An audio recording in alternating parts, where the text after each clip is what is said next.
قرآن مجید نے کہا ہے اگر خسارے سے بچنا چاہتے ہو تو 4 کام کرو، ورنہ تمہاری زندگی روز بروز نقصان میں جا رہی ہے، خسارے میں جا رہے ہو، اصل مال بھی ضائع ہو رہا ہے۔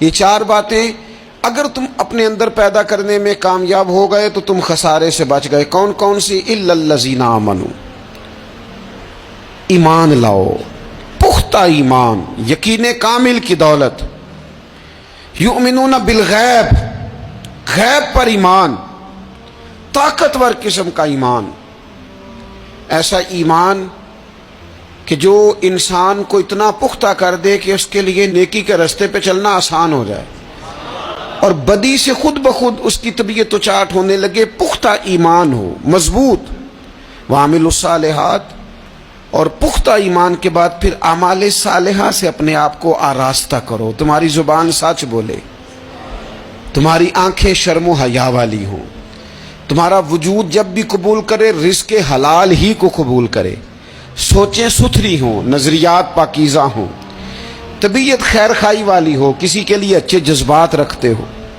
تمہارا وجود نفع بخش ہو، ہمیشہ کسی کا بھلا کرنے کی خواہش طبیعت میں مچلتی رہتی۔ اعمال صالحہ سے اپنے آپ کو آراستہ کرو، صوم و صلات کی پابندی ہو، نماز کا خیال ہو، نماز کے قیام کا خیال ہو، ظاہری باطنی آداب کے ساتھ اللہ کے حضور عبادت کے لیے حاضر ہونا تمہارا جذبہ ہو، ایمان اور اعمال صالحہ، یہ 2 خوبیاں۔ وَتَوَاصَوْا بِالْحَقِّ، پھر ایک دوسرے کو نا حق کی تاکید بھی کرو، نیرا بیٹھ نہیں جانا نیک اعمال کر کے۔ حق نے کی ہیں تیرے ذمے دوہری ذمہ داریاں، خود تڑپنا بھی ہے، اوروں کو تڑپانا بھی ہے۔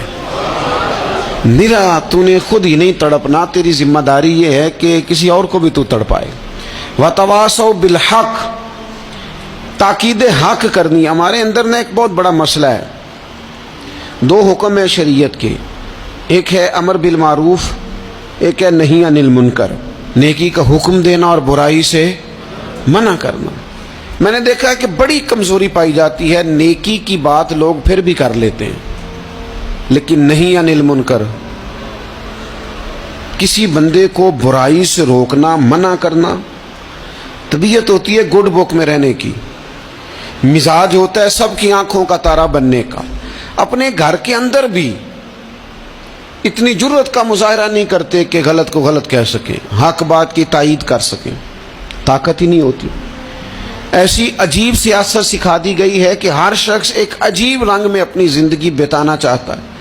قرآن مجید کہتا ہے خسارے میں چلے جاؤ گے اگر کلمہ حق تمہاری زبان پر نہیں آتا، اگر کلمۃ الحق ادا کرنے کی تمہارے اندر طاقت نہیں ہے تو تم نے ضائع کر دیا سارا وقت، حاصل کیا کیا؟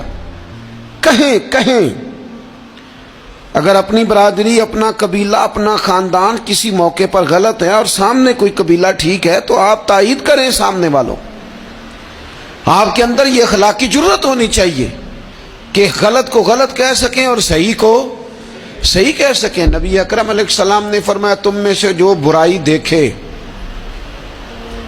وہ چاہیے اسے کہ وہ ہاتھ سے بدل دے، مظاہرہ کرے جرت کا کہ میں نہیں ہونے دوں گا، اور فرمایا اتنی طاقت نہ ہو تو زبان سے ہی کہہ دے، اعلان کرے برائی کے خلاف، اور فرمایا یہ بھی نہ کر سکے تو دل میں ہی برا جان لے، ذالک اضعف الایمان، یہ کمزور ایمان کی علامت ہے۔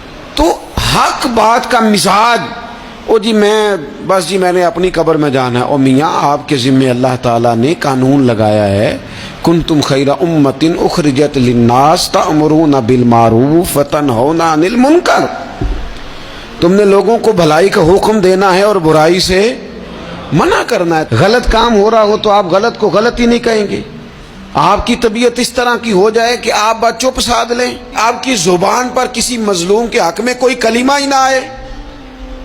ایک بستی میں 2-3 لوگ بڑے نیک رہتے تھے اور باقی بستی ساری گناہوں میں، معاذ اللہ، اللہ کی نافرمانیوں میں، حدوں کو توڑنے میں مشغول تھی۔ اللہ کریم نے فرشتوں کو حکم دیا کہ اس بستی کو الٹ دو۔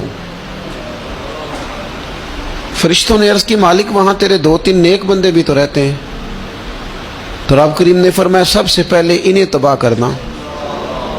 مالک نیکوں کو، پرہیزگاروں کو، فرمایا یہ کس طرح کے پرہیزگار ہیں، خود تو نمازیں پڑھتے رہے اور میری نافرمانی دیکھ کے کبھی ان کے ماتھے پر شکن تک نہیں آیا، کبھی ان کی طبیعت پر بوجھ نہیں بنا کہ لوگ دین کی حدیں توڑ رہے ہیں، میں کم از کم زبان سے ہی کہہ دوں۔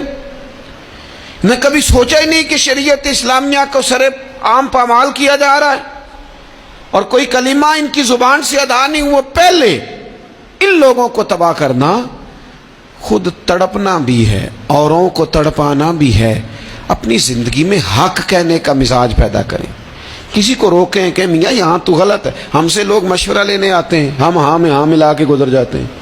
اگر آپ کو محسوس ہونا کہ سامنے والا بندہ جو آپ کے پاس بیٹھا ہے وہ بات درست نہیں کر رہا تو یہ جرأت پیدا کریں، اگرچہ حکمت سے کہیں، دانائی سے کہیں، اچھے جملوں کا چناؤ کر کے کہیں، لیکن اس کو کہیں، اس کو سمجھائیں کہ یہاں تو بھی غلطی پہ ہے۔ اور غلطی دلیر لوگ مانا کرتے ہیں، دلیر لوگ، بزدلوں نے بھی کبھی غلطی مانی ہے؟ بزدل تو اپنی غلطیوں پہ دلیلیں دیتے ہیں، نہیں میرا یہ مطلب تھا، نہیں میں یہ۔ بزدل ساری زندگی کہتے ہیں میں ناکام ہوا فلانے کی وجہ سے، میں پیچھے رہ گیا فلانے کی وجہ سے۔ او خدا کے بندے تو بزدل ہے، اس لیے تو نہیں، اگر تو طاقتور ہوتا تو کم از کم اپنی غلطی تو اپنے کھاتے میں ڈالتا، تو اپنی غلطیاں بھی کسی کے کھاتے میں ڈال رہا ہے، یہ بزدلی ہے۔ تو فرمایا ایمان لائیں، اچھے اعمال کریں اور حق بات کی تاکید کریں۔ اچھا جب حق بات کی بات کریں گے تو یہ ہو نہیں سکتا پھر تکلیف نہ آئے، پھر مخالفت نہ ہو، پھر ساری دنیا ٹھیک ہے، یہ ممکن نہیں ہوتا۔ اب مشکل آئے گی تو فوراً کہا وَتَوَاصَوْا بِالصَّبْرِ، ایک دوسرے کو صبر کی وصیت کریں۔ مشکل تو آئے گی، جب آپ حق بات کہیں گے تو کچھ لوگوں کے مفادات پر چوٹ بھی لگے گی، کچھ لوگ مخالفت بھی کریں گے۔ آپ کی زندگی اگر صبر و تحمل والی ہے تو آپ کوئی کام کر جائیں گے، آپ کوئی مشن اس کی تکمیل کر دیں گے اگر مزاج میں صبر ہے، اور اگر صبر نہیں ہے، ٹھہراؤ نہیں ہے، چند قدم نہیں چل سکتے، تھوڑی دیر بھی آپ آگے کی طرف نہیں بڑھ سکتے اگر صبر نہیں۔ ایک تو یہ ہے نا کہ میرا کمپنی میں گزارا نہیں ہوتا، ایک تو یہ ہے نا کہ میرا دوستوں میں گزارا نہیں ہوتا، اور ایک تو یہ ہے نا میرا دفتر میں صبر نہ ہو، ذمہ داری سے کہہ رہا ہوں، صبر نہ ہو تو ماں باپ سے بھی گزارا نہیں ہوتا۔ میں ذمہ داری سے کہنے لگا ہوں صبر نہ ہو تو بیوی بچوں کے ساتھ بھی گزارا نہیں ہوتا۔ آپ کو صبر کرنا ہے۔ مجھے بتائیے چھوٹا بچہ ہے آپ کا، وہ چھوٹا ہے، اسے پتہ نہیں ہے، وہ کچھ ایسے کام بھی کرتا ہے جو غصے والے ہیں، تو کیا آپ اس بچے کو سزا دیں گے؟ نہیں، آپ صبر کریں گے، آپ سمجھیں گے کہ یہ مقام صبر ہے۔